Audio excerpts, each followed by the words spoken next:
Hello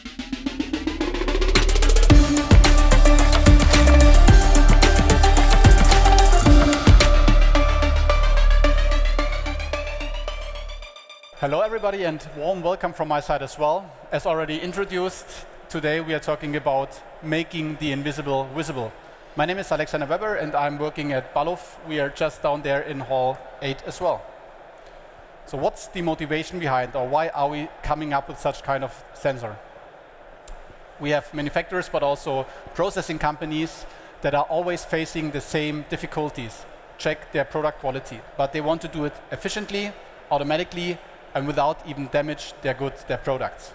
So, and why is that important? Just imagine you are working within the pharmacy.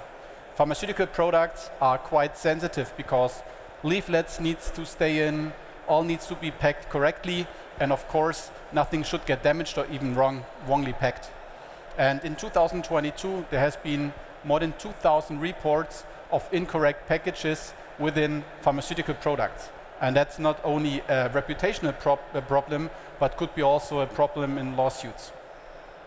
In addition to that, just imagine you are, as it is lunchtime now, eating your yogurt and you have something as a foreign body in, metal or whatever. It's not just undelicious, it could also harm your health. And that happens also quite often. Sometimes it even gets reported and could be also an important use case to figure out whether some foreign bodies are in. So I'd like to talk about the radar imager today, which has three main characteristics. First of all, completeness check, as you can see on the picture quite easily. And of course, when it's already packed within the boxes. The second is detection of any impurities or foreign bodies within your package, and also the check of surface conditions. But I don't want to go too much into the product. My intention is more talk about the radar technology and of course the operation principle itself.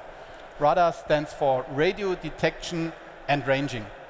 And the most important for today's presentation is we are even below visible light. So we are talking about the millimeter waves in around about 5 millimeters. The radar imager is acting in 60 gigahertz, and by saying that, it's non-ionizing radiation.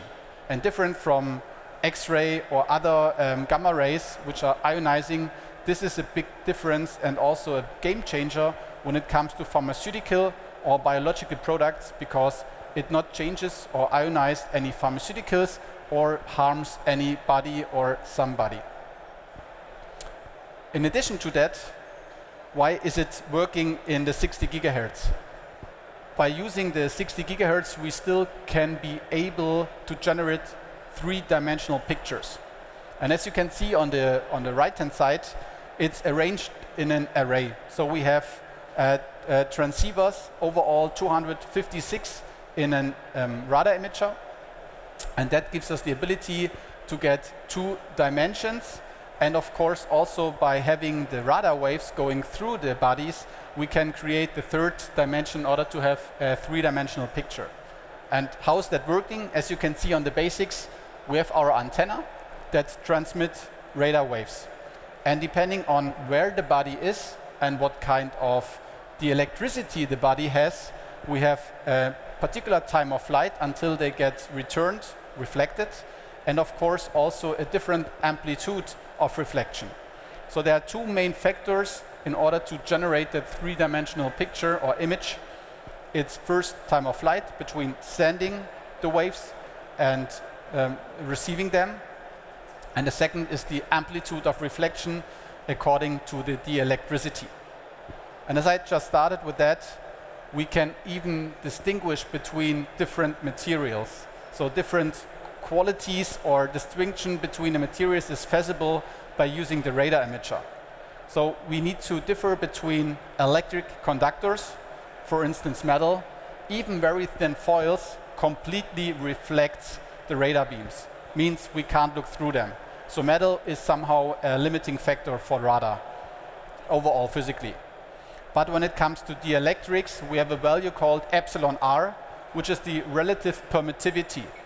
And depending on that value, for instance, air, it's around about 1, it's fully transparent. So whether you have air or maybe a vacuum, you can completely look through that. It's actually not even recognizable. When it comes to other materials that are close to epsilon r value of 1, for instance, plastics, paper, glass, ceramics, which is usually a package for any goods, we can get the beams through, which means it's transparent, but also slightly reflective. And depending on the different materials, we have a different reflection and therefore getting contrast by generating that image. But when it comes to other fluids, for instance, like water, the way is the value is way above 1, like 78 or even more. And this will fully absorb the radar. It's same like driving with your car in the snow, then your radar is also not working anymore.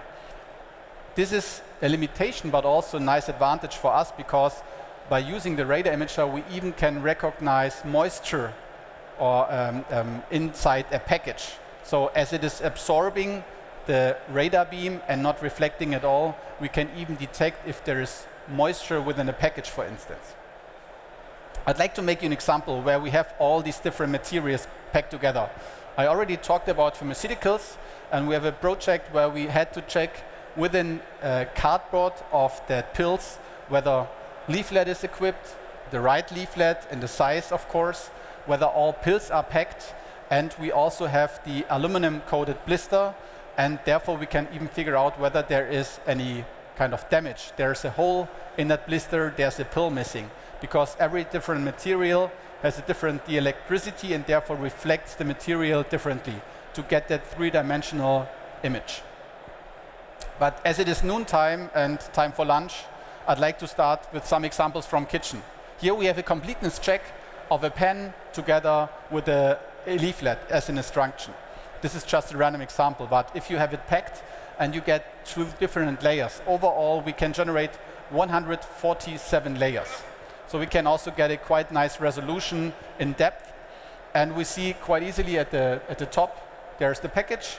We can see in the second layer there's the upper part of the pen, and on the bottom layer there's the leaflet, but also the lower part of the pen. And that's just a random example, but if you'd like to stay in the kitchen, get more into food, here we do have yogurt drinks. And just imagine this is a standard package out of 6, and they have an aluminum lid in order to seal the ingredients. And even though I mentioned 147 layers, it might not necessarily be all of them to get your image processed. So you can take your sweet spot, for instance, 7 layers, and you look through, as you can see on the picture here, and one of the boxes does have one missing device or missing yogurt because there is no reflection at all. So you don't need to process all 7 pictures if you have them in a row of like 2 meters per second, where you just want to check all of your goods. You can even say, I'll take layer number 4 and take that for my image processing software in order to get any action on my PLC, put it aside or whatever you want to do. So you don't need to go to all the layers. You can even look for your sweet spot that makes most sense in order to get whatever you want to see. By staying in the kitchen but become a bit more sweet right now, chocolate. This is a nice example not only of completeness check, but also of the quality and the content, ingredients of the chocolate. So as you see on the left-hand side, there are 3 types of chocolate. Normal one with hazelnut and grapes plus nut. And as we learned before, different materials have different dielectricity and therefore reflects different. If we just look into the midsection, the reflection, you can see from the upside, and be aware that we measured them from the backside. Even through the chocolate, you can easily see the cross section of the bar. Means chocolate typically is quite transmissive. You can see the bar cross section from behind. When you look in the mid-side, there's the hazelnuts. You can even see the hazelnuts because it's more absorptive and also more reflective, which means you can't see them that much anymore. And the same applies for grapes and nuts. Grapes still has a rest of moisture inside, which means they absorb them even more. What's even more interesting is that we not only have reflective, but also phase measurement. And if you look to your right-hand side, you can easily see on the top, okay, there's obviously a chocolate, and it's completely equipped. If you look into the second picture, for instance, with the hazelnuts, by looking a bit more close, you can even see the arrangement of the hazelnuts. Is it heterogeneous? Is it homogeneous?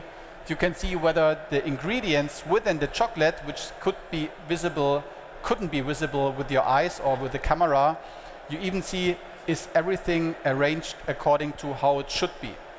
And the same applies for the grapes, which looks different to the nuts, the hazelnuts. You can also see at the top section, there's not fully aligned the hazelnuts. Of course, this is a quite sweet example, but imagine you are in a processed industry and you have injection molds, and you have a plastic with reinforced metal pieces. And you also want to figure out, is everything in homogeneous arrangement with the reinforced metal? And this is something how you could also measure that without even X-ray or open it up as a quality control of your products. As we already talked about the phase measurement, I'd like to bring you another example, which is also on our booth over there in Hall 8, vacuum check. I know there are different possibilities to check that as well, of course, but just imagine you're having glasses produced with nice pickles, and you want to figure out whether there's vacuum in the lid or not in order to sell them, obviously. When you just do the reflection measurement, you barely see any difference, so no chance to take that for image processing. But if you do the phase measurement, you can even see, according to the different color, there's a different measurement. And therefore, we can even recognize whether there's vacuum inside or not. And we have a resolution by using the phase measurement of a few tenths of millimeters. It's, of course, a qualitative, comparative measurement, but this is a good chance to even figure out whether surface is on the right condition. And just imagine if the lid is not even arranged completely in 180%, you can see that even more easier and even on higher speed. So to sum that up, what industries, what segments do we serve? Actually, I would call it there's no limitation.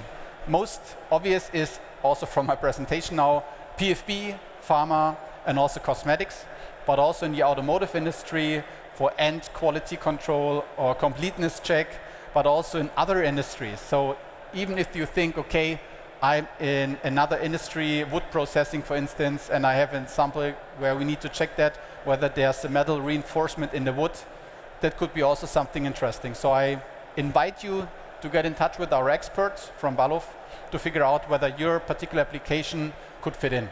And by talking about application areas, here are the main ones. First of all, the completeness check, as mentioned, product and packaging quality control, detection of foreign bodies, for instance, within any food or other product, a fill level control, which we could also do even through a package which is not visible through and not transparent, surface analysis, and as already mentioned, moisture detection because of the absorption of water for the radar waves.